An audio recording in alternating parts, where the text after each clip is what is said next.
हे दोस्तों, ये तस्वीर को देखिए। ना तो ये कोई पेंटिंग है, ना तो कोई ये स्टेच्यू है। तो फिर क्या है वो जानने के लिए देखिए ये वीडियो। इसे तो सब आप जानते होंगे, लेकिन क्या आपको पता है कि ये किसने बनाया है? अमेरिका ने तो नहीं बनाया। तो ये किसकी अमानत है वो जानने के लिए देखिए हमारा वीडियो। दोस्तों, जनरल नॉलेज की कुछ बातें आपको पता होंगी और कुछ बातें आप ऐसी भी है जो आप अब तक भी नहीं जानते।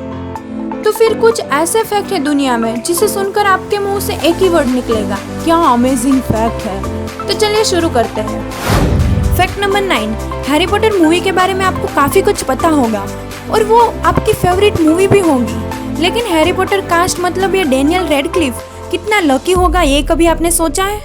हैरी पॉटर मूवी में मेन कास्ट का ऑडिशन स्टार्ट हुआ था, तब उसमें ब्रिटेन और अमेरिकन मिलकर 17,000 बच्चों ने ऑडिशन दिया था।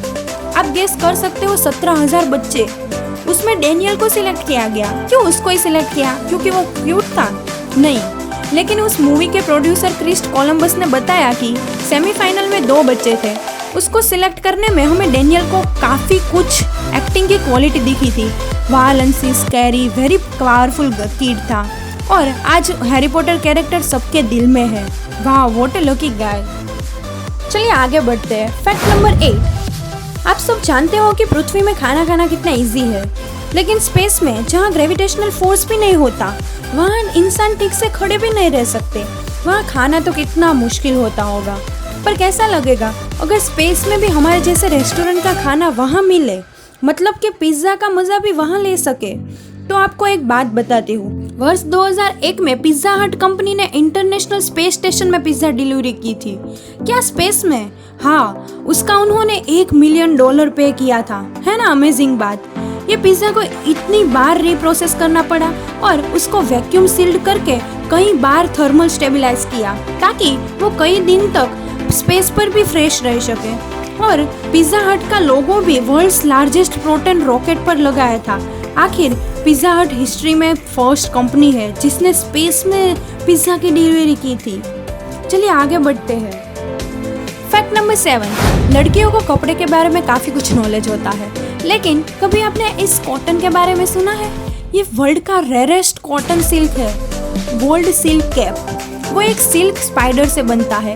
तो सुनिए दोस्तों, पियर एंड गोडले ने 80 लोगों की टीम बनाई और 1.2 मिलियन गोल्ड ऑर्ब स्पाइडर कलेक्ट किए और उनमें से वो सिल्क बनाते थे जो स्पाइडर उसे निकालता था। पियर एंड गोडले ने एक मास्टरपीस बनाने का प्लान बनाया, पर उन लोगों ने पिता से इंस्पिरेशन लिया और एक टीम तैयार की। काफी स्पाइडर को कलेक्ट किया, फिर उसे खाना देते थे और आइसलैंड पर छोड़ देते थे। जब उनका सिल्क निकलने का स्टार्ट होता है, मतलब कि रेनी सीजन में जुलाई और अक्टूबर के बीच, फिर उसे फिर से वहाँ रख देते थे और ऐसा सिलसिला 4 साल तक चलता रहा। और फिर उन लोगों ने ऐसा दुनिया का सबसे नायाब सिल्क कॉटन बनाया जो आज भी अमेरिका के म्यूजियम में चमकता है। वाह, what a amazing fact. Fact number 6, दोस्तों आपने कभी बादलों की सवारी की है? हाँ, शायद फ्लाइट में की होगी, पर बादलों को कभी छुआ है? एक डच आर्टिस्ट है जो कहीं पर भी बादल बना सकता है। क्या बादल? जी हाँ, डच आर्टिस्ट बर्नार्ड स्मिल्ड, जिसने बादल बनाया जहाँ कुदरत भी उसे नहीं रख सकती। उसके इस प्रोजेक्ट का नाम निम्बस था। वो चर्च, म्यूजियम और रूम सभी जगह अपना टैलेंट दिखा सकता था। वो सिर्फ smoke, cold water and vapour की मदद से बादल बनाता है। उसको ठंडी और भीगी जगह चाहिए जहाँ हवा का सर्कुलेशन ना हो। तो चलिए जानते हैं कि वो कैसे बनाता था। पहले वो ठंडे पानी का स्प्रे लगाता है ताकि पानी की बूंदें हवा से मिक्स हो सके।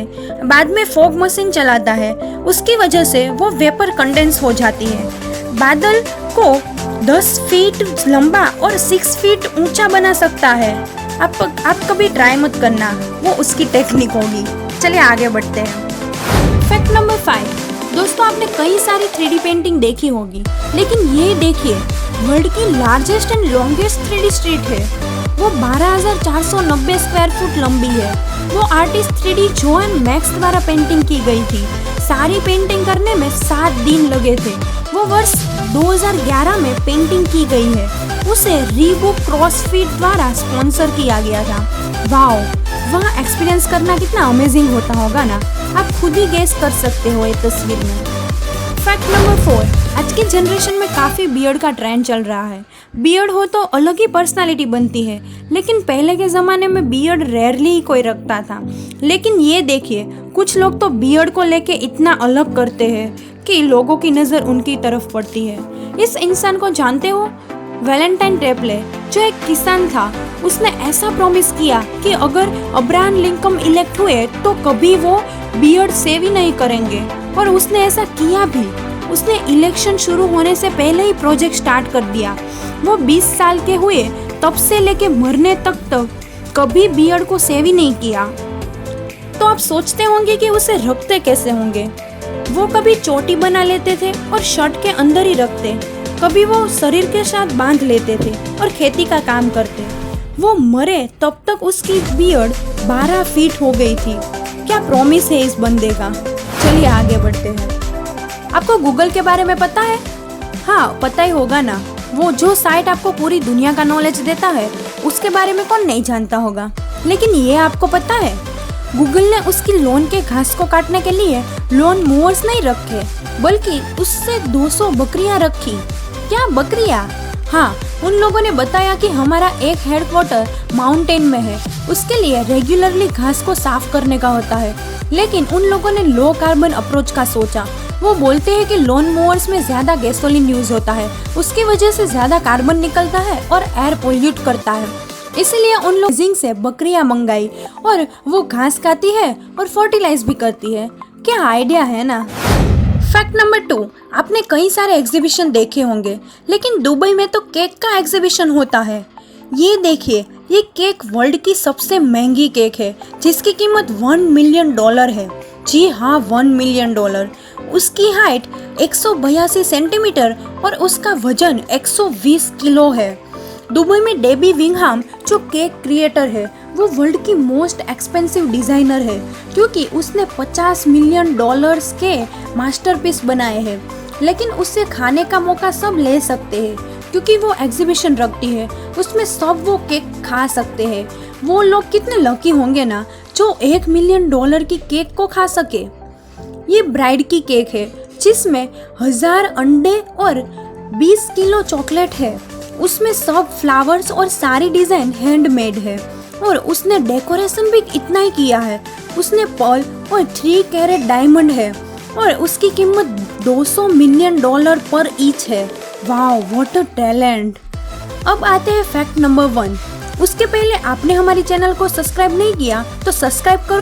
तो चलिए अब आते हैं fact number 1। Statue of liberty के बारे में सब जानते होंगे, लेकिन एक बात आपको पता नहीं होगी कि स्टैच्यू ऑफ लिबर्टी अमेरिका ने नहीं इन्वेंट किया, तो फिर किसने गिफ्ट किया होगा। तो चलिए जानते हैं।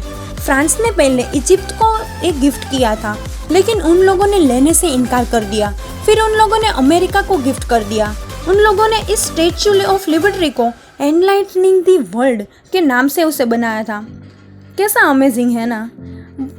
तो दोस्तों, ऐसे ही बेहतरीन फैक्ट को जानने के लिए जुड़े रहे हमारे साथ, और लाइक और कमेंट करना मत भूलना। Thank you.